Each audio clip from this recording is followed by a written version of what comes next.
The views expressed on the Jerry Cahill CF podcast are that of Jerry Cahill and guests, and not necessarily those of the Boomer Esiason Foundation. Nothing on the Jerry Cahill CF podcast should be considered medical advice. Such advice can only be given by a physician who is experienced with cystic fibrosis. The Boomer Esiason Foundation, Jerry Cahill and guests cannot be held responsible for any damage which may result from using the information on this podcast without the permission of your medical doctor. You're listening to the Jerry Cahill CF podcast presented by the Boomer Esiason Foundation and jerrycahill.com. Welcome to Jerry Cahill's Living, Breathing, Succeeding podcast series.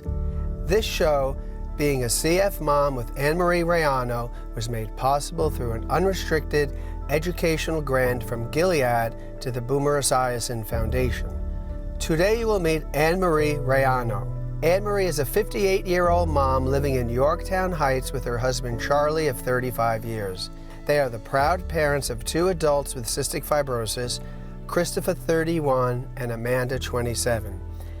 Ann Marie works full-time for the Franciscan Friars of the Atonement in Garrison in the financial department. Ann Marie's hobbies include gardening, shopping, and spending time at the beach. Ann Marie's motto has always been one day at a time. My name is Ann Marie Raiano. I'm a 58-year-old CF mom. I currently live in Yorktown Heights with my husband Charles of 35 years, my son Christopher, who's 31, and Amanda, who's 27. Taking care of my family is the most important thing to me, and being a CF mom, it's even more important because they need extra care. And when they're feeling well, that makes me happy. Christopher was diagnosed Christmas Eve before his second birthday. It's a genetic disease, but when we heard that they were testing him for cystic fibrosis, we were like, can't be possible. There's nobody in our family that's had cystic fibrosis, and where is it coming from? And when he had the sweat test and he came back positive that he did have CF, Charlie and I were like beside ourselves. We had no idea what it was even about. We never heard of it.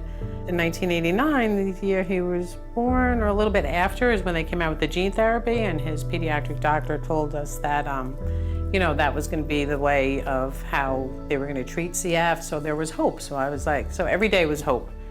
And we, waited a few years, and then we decided to have another child, and then we had Amanda. And Amanda, when she was first born, it was like, they thought we did do gene therapy, but my gene was unidentifiable at the time, so they couldn't tell whether or not our child would have CF. When she was born, they thought, everything was fine, but then when she was 2 months old, she got a really bad infection. Like, we were at the doctor's, and they literally carried her from the office to the hospital.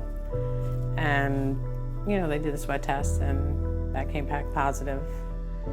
It was, it was heartbreaking. She was hospitalized quite a bit in her first year of her life. And when, it was a big celebration when she made 1 year old. She's, she endured a lot her first year of her life. Chris was very rambunctious as a child. He was always in trouble. Him and his cousin, they were always doing whatever. Amanda's our flower child. She was always full of energy. They were both involved in sports. We never sheltered them in that respect. Amanda and I, we're best friends. I could be a mom when I have to be with her, and we're best friends. We always have our girly days, but she could also have her daddy-daughter days because, she loves sports. She's well-rounded with all of the stuff. Every time they were in the hospital or went to the doctor's visits, Charlie and I were always at the doctor's visits with them together. Hospitalizations, they've never spent one day in the hospital without me being there. I always need to be there to know that, they're okay, and they shouldn't have to be in the hospital, especially as a young child, be scared. So we were always there, and we will always be there for them if they still want us to be there.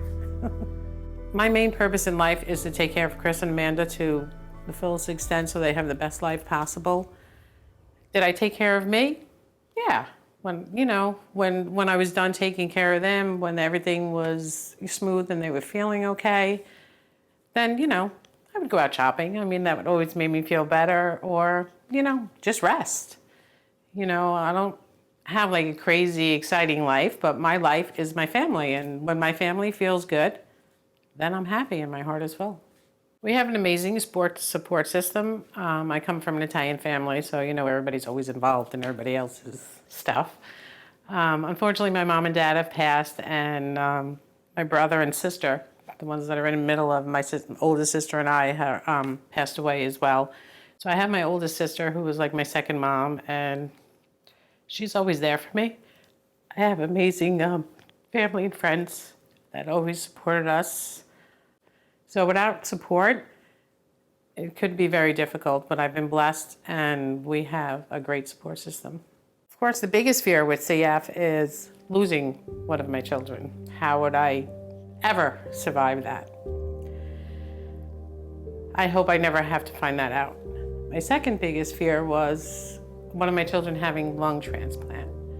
And Christopher did have a lung transplant 2.5 years ago. I think the year before he got the transplant, I could see that he was declining because his lung infections were becoming more frequently. The IV antibiotics really weren't working as much. And in my heart of hearts, I knew like it was getting close to the time, and I could cry at a drop of a hat because I knew that it was coming soon, but it was the fear of the unknown. And then for that year, he was doing well because he had just recently got engaged to his wife, Kylie, and the preparation of the wedding and all that stuff was keeping him going. The adrenaline was happening, helping him along.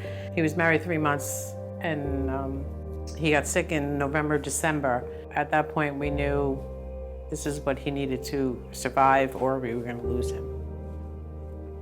He went in on like the 27th of December. They listed him. He waited 2 weeks. It was 2 weeks before he got his first call. I didn't know how I was going to get through it. I didn't know how Charlie was going to get through it. I didn't know how Amanda was going to get through it. How was Chris going to get through it, and Kylie? So the next morning we went down, and I could barely even go into the room to see him. He was just like, I couldn't believe how fast he deteriorated within like a week. And maybe a terrible mother, but I just could not watch it. So I went down into the chapel, and I just prayed and prayed and prayed. And then when I came back up, they had gotten the call that everything was good, and they just like wheeled him out. It was just, that was our miracle. I guess it's my motto, one day at a time, and some days it's a minute at a time. Chris's life post-transplant is like a complete 360. He could breathe. He could walk. He could go for a bike ride. He could run. There's so many things that adventures they've been going on. They love to go to Disney, so they go on vacation. He just has so much more energy. Chris is like not a person of many words, but he is more talkative. And so many people have said that, and it's because he could breathe. As a CF mom, having your kids transition into adulthood, in one way it's sad, in another way it's like, hey, they made adulthood, so they have to be responsible for their care and taking care of themselves. I've invested all of my momhood in taking care of them. I know I need to let go more. I just ask them all the time to please take care of themselves and to always give me information. If you're not feeling well and you're in the hospital, don't block me out. There's never been a time that I could not handle what's going on with your life. Just allow me to be some part of your care. I'll always be there for backup if it gets too much. I've always told Kylie, Chris came with some extra things. If you ever feel that you need help, all you have to do, I know what it's like, all you have to do is ask and I'll be there.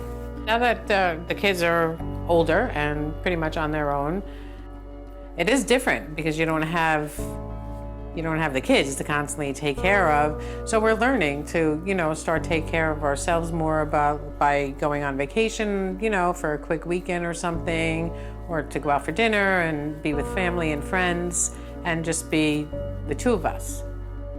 Being a CF mom, I don't think it defined what kind of mom I was. It just gave us extra things that we had to do to take care of our kids. My advice to other moms, if you're starting from when your child is young, It's one day at a time. Research has come a long way, and I've always told Amanda, mom's got to do what a mom's got to do. And you just go with your gut, one day at a time, and life is precious. Treat every day as it's a gift. Every day I do feel blessed, and sometimes it's scary because you're like, okay, so what's gonna happen? We've gotten to the point, we've been on a long journey to get to this point where Chris is finally enjoying life to the fullest. Amanda's doing amazing on her new drug, and she has her career and our whole life ahead of us. So I am grateful, I am blessed, but at the same time, I still have a little fear, not knowing what the future will hold. But that's when I say, one day at a time, and just live every day as it is. Our life isn't like, picture perfect, but to me, it's my life. I don't know anything different. I would never change it for anything. They just, they're my life, they're my heart.